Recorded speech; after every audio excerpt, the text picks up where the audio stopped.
Hello everyone, and thanks for joining us here at Cloud Wars Live, where we explore today's digital business revolution by speaking with the business executives and thought leaders who are profoundly changing how the world works, lives, plays, learns, and dreams. Our guest today is Pierre-Luc Bisaillon, who's the new CIO at Cirque du Soleil Entertainment Group. And with us. Thank you, Bob. Great to meet you. Yeah, it's a pleasure. I, like so many other people, are enchanted by what Cirque du Soleil does, these incredible performances. We've seen them in the tents, and it's such a powerful brand. But tell us sort of what is the story of the business behind these remarkable performers. Thank you. It is a great business. I would say, in summary, that we're in the business of awe, in the business of live entertainment. We do see ourselves and are a global leader in live entertainment, which means, yes, we are building on our strength of live modern circus shows as you know them, and increasingly expanding into new interactive areas as well. And Pierre-Luc, so you are relatively new to the company, about 6 months or so. That's right. Tell us a little bit about your background and what led you to Cirque du Soleil. Great. So I've had a career basically between mandates in strategy, management consulting with McKinsey, some entrepreneurship in some of the infrastructure as a service areas, and some corporate IT, either on the supplier side with Dell or other large global leaders like BRP, the company behind the Skidoos and Sea-Doo manufacturing brand. Okay. So you bring a strong sense of not just what goes on with the technology, but above that, the driving forces of, rapidly changing marketplace, consumer taste, and you hinted at a little into your description of the company about some new directions where your employer might be headed there. So anything you can talk about with that? Well, I think the thoughts I'm trying to bring to Cirque du Soleil is what is technology capable of bringing from a business perspective, right? So that's really, I think, the role of a modern CIO. Technology is important, but it's only as important as the benefits it's going to bring to its consumers and to its business. I think if I had to summarize, and we can explore different areas, but right now technology at Cirque du Soleil is really driving three big areas. One is helping us become an efficient global leader. Because of the scale and the growth and the diversification that we have, we do need a solid infrastructure, business infrastructure. So whether it's finance, HR, IT, recruiting, all of the employees and artists that we have to find to continue to create new shows. So that's one area. The second area would be all of the creative services that are also going through big digital transformations and maybe lesser known to the general public, but even the costumes area is going through major changes, 3D scanning, 3D printing, 3D patterns. So there's a lot happening there. And finally would be the consumer and sort of in-show experience. So all of the relationship we have with our fans, from the first point of contact before the show, during the show, and the lifelong relationship we build with them. So there's a whole lot of topics we can explore. What you've described is this business of awe. Yes. And that's a very powerful value proposition to the market. Could you explain a little what you mean by that?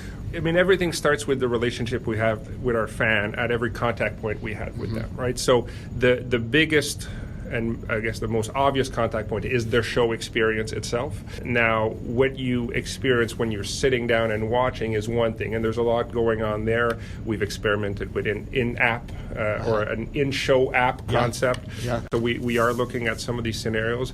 But I think the awe happens sort of all around that as well, and it's a really complete experience. And I do think that overall consumers are expecting more from any relationship that they have with any experience that they live. So they do expect the special attention before. They do expect a different experience before, after the show, and an overall sort of, I'm going to say, digital relationship, maybe even at that level with us. Pierre-Luc, in the U.S. with the National Football League, it was interesting. 4 or 5 years ago, the league did a survey of all the season ticket holders of all the franchises around the country, and a big part of it was, what could we do better? What would make your experience better? And I think it was like 70 or 80% said, we want more TVs in the stadium.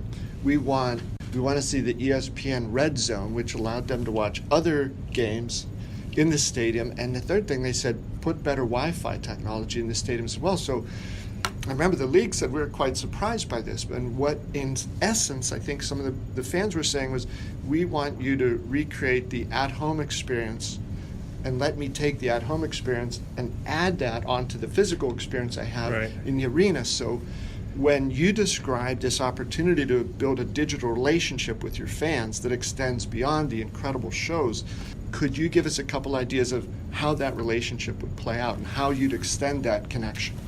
Yeah, I mean, I think that the first thing I'm going to say is I think we have to be careful of the in-show experience itself in terms of what live entertainment is. And I think I will say personally that in this day and age, there's also a value of having less technology perhaps in some of these events. I'll just leave it out there. It's something I think we have to find the right balance with our fans. I think overall, though, in all of the sort of the before, the sort of the complete life cycle relationship we have with them, I think the fans are looking to get to know us a little better. So get to know the artists. What is it like to be an artist? What is it like to be a makeup artist that create all of the makeups? What is it like to work in a costume shop and create those 3D models or use laser etching technology? So I think it's more of an expanded relationship to have that sort of glimpse of behind the scenes, get to know us a little bit better, get to know the artists a little bit better, and then be able to follow, other experiences that they could live with us going forward. Yeah, that's a great insight there, and you could see a lot of people, especially some of the, I think it would extend across all ages, but especially the younger fans who'd look at that and say, oh my gosh, how did they do that? How did they do that? Is that real? So that magic that comes with it, or the awe. Yeah, and we have a couple of additional, moments where we're creating now some VIP experiences, or you can stay and meet the artists after, I don't want to make a cheap shot, but take the picture, put on your selfie with an artist. But I mean, it's part of what fans expect today. So we also have to be aware of that. Yeah. So now for you, Pierre-Luc, 6 months in, how are things going? Tell us about, you've mentioned 3 big areas here, the efficiency, creative, and the consumer experience, but do you have top priorities that you come into work every day focusing on? Well, I think in terms of my top priorities, after 6 months in terms of my key priorities, the first one is really to reposition the IT organization as an organization who understands digital, who understands business, and that can bring business value. I think we have the good foundation. I think we have the right people. But I do think that's a common theme with other IT organizations, that sometimes they're still missing just that little bit of the right mix of skills and attitude to bring those types of services and that type of value to the business. So focusing on how the IT organization can evolve to deliver that, focusing on harnessing the data that we have, which is another key theme that I think is important, because all of the other topics like Internet of Things or AI or BI all depend on the quality of the data that we have. So I think that's another area that we spend a lot of time on. And then, I mean, immediately, I guess as a priority in terms of business projects, I would say we are spending a little bit more time on that sort of foundation piece, that first piece of sort of building the finance and HR backbone. That's one of the areas where I would say I am spending a little bit more time as we grow to new countries, as we've started to make a few acquisitions and integrate in them. So that's, I guess, on the business front, one of the area that requires some time. And I think it wouldn't have been that long ago, Pierre-Luc, that speaking with the CIO, the 2 things that you were really keen on from the outset here about strategy and entrepreneurship, those might not too long ago have been classic CIO mindset. How is that changing today in the world here, this digital business and the experience component that you mentioned there? That it seems like that's essential now for somebody who's going to drive strategy. Now, nobody said I'm a typical CIO either. Correct. But I think those are essential elements, especially where I think technology is becoming pervasive. And that's something that I think we've had a lot of discussions already. I think even in the past, perhaps to your point, or in a previous model where you would have heard of concepts like shadow IT as a bad thing because, they don't know, and I think we have to be careful that there is some alignment and cohesion at some level. But in 2018, at this day and age, there is IT everywhere. And I don't think our job is to stop it. I think our job is to harness it. And so I think that's really the mandate of the CIO now, is to see how can we let IT be everywhere in a way that is the most productive for the organization. And that means architecture actually plays a very interesting role, business and technology architecture. It means the roles and responsibilities may start to evolve, and I mean, this is something that you hear all the time, but I would agree that you need more IT people in the business and more business people in IT, so that communication is a lot better and that relationship is a lot closer.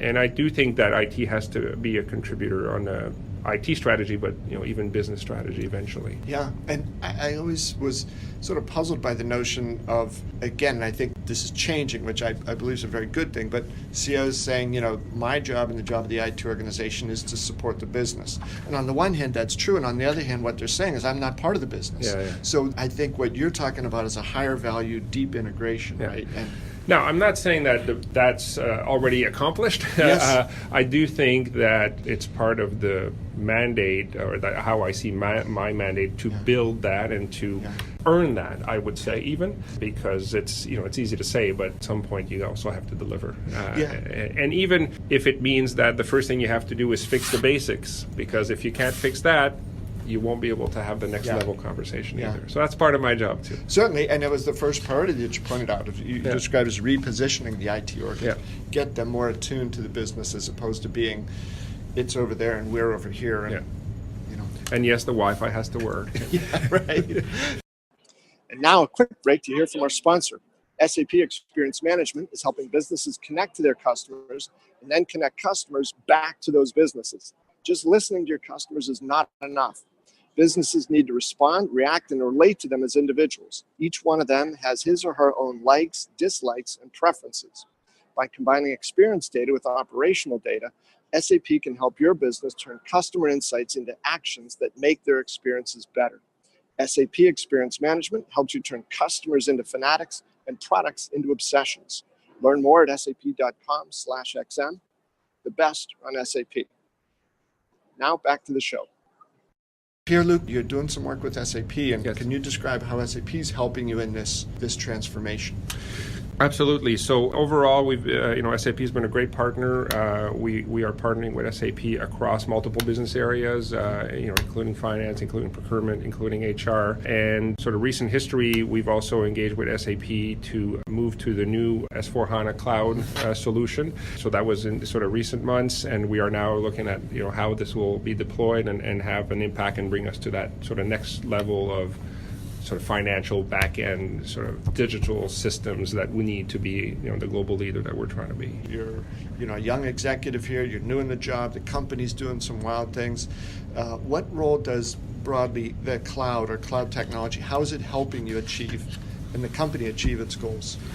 Yeah, I mean, I think cloud is a broad term that I think is important to define a little bit more specifically. So, I mean, I come from an infrastructure as a service background where that's cloud, and sort of AWS and Google Cloud Platform is what cloud means. I think from a business perspective, it tends to refer to software as a service a lot more, as a delivery model, as a technology model, as a business model. And I think the key part as a business consumer is really cloud is software, and software helps us improve business processes. And whether that means be more effective, save money, make more money, and increasingly perhaps be one of the elements to transform the business. I think that's what technology is capable of doing, and what cloud or software as a service is capable of doing. But of course, software as a service will come from most of the benefits I think that your listeners and readers are used to. So pay as you go, don't have to worry about the technology stack, no big upfront investments, continuous value, continuous innovation, which is also usually the biggest one from a business value. The organization doesn't want to, or the CFO or the board doesn't want me to come and request servers and request database money and upgrade money. They just want to know that it works. That they want to know that they get their value for it. Another theme that I've heard many customers share is the fact that it brings a certain rigor and sort of limits how much damage you could do with local customizations that may not be optimal for the long term. So there's a bit of a theme that once you go to cloud, for something that's not necessarily differentiating from a competitive perspective, you want to rely on somebody else to bring that constant innovation. I mean, I've sometimes used a public transportation or just transportation analogy for clouds, where you used to own the car and now you take the metro or the subway. So the subway will continue to improve. They'll add AC, they'll add new lines, they'll add new things that you keep benefiting from over your long time on a shared infrastructure, right? That's a little bit of the mindset that you have. Now, sometimes it means if they're expanding on the east and you're trying to go west, you have to make different choices, but that comes with the model as well. Pierre-Luc, this has been great. With anything you want to be sure to bring up before we wrap? No, I mean, I think this is a very interesting time in the industry overall, both from a general IT, and technology perspective, as well as, what's happening really on the ERP or cloud space. I mean, I'm curious, and I don't know if you have any thoughts on sort of what industry will be the next one to be disrupted. I mean, that's always something that, we've seen automotive, we've seen hospitality, we've seen all these industries get disrupted. So I'm curious to see where, all these combinations of technology will continue to push the envelope. That's what I'm keeping an eye on. Well, you think about something like the retail business. That would be my... Walmart took the name stores out of its corporate name, but at other times you'll still catch them. We've got to be as good in retail as we always were, but we also have to know that it isn't us sitting here demanding that consumers come to our store. We've got to meet them wherever they want to be. So I think in some ways that what's intriguing is, you line up the 16, 18, 20 industries, they're all going to get rattled. And the interesting place, Pierre-Luc, that I'm seeing is where companies that used to almost like, they were defined by a boundary or a fence. It said, this is your industry, and you stayed in your... and now they're saying, well, wait, the money's moving over here. My opportunities are going. So they span industries, and they're defying sort of this antiquated, more physical world definition. That had limitations and perhaps that are falling now, And because it was one that was more philosophical than it was real world. As consumers say, I buy a lot of stuff from Walmart, but 90% of what I buy is online. It has little to do with their store. Or, consumer brands like Nike and so on. You see healthcare companies trying to understand the insurance field better because we have the data now to do things over here. Car companies trying to understand with autonomous vehicles, what are the insurance insights that they could have. They're all coming in around the data thing, and I think the data is going to be continue to be the lever that just knocks down these old-fashioned constructs that we've lived by for a while. And they've been helpful in some ways, but they're not as helpful now as they are because there's forces coming from underneath and outside, and little companies, big companies that are just blowing apart the old rules. Great. So in those respects, that's why it's so much fun doing things like this and having these conversations. And it's so exciting what you're doing with Cirque du Soleil. Pierre-Luc, thank you so much for making the time to have this conversation. Thank you, Bob. And I also want to thank all of you listeners for joining us here on Cloud Wars Live, where we explore the unfolding adventures of digital transformation and how those are profoundly changing how we live, work, play, learn, and experience the world. I hope you'll join us for other episodes of Cloud Wars Live, and please share your feedback with me at bobevanspa@gmail.com. Thanks again, and I'll see you next time.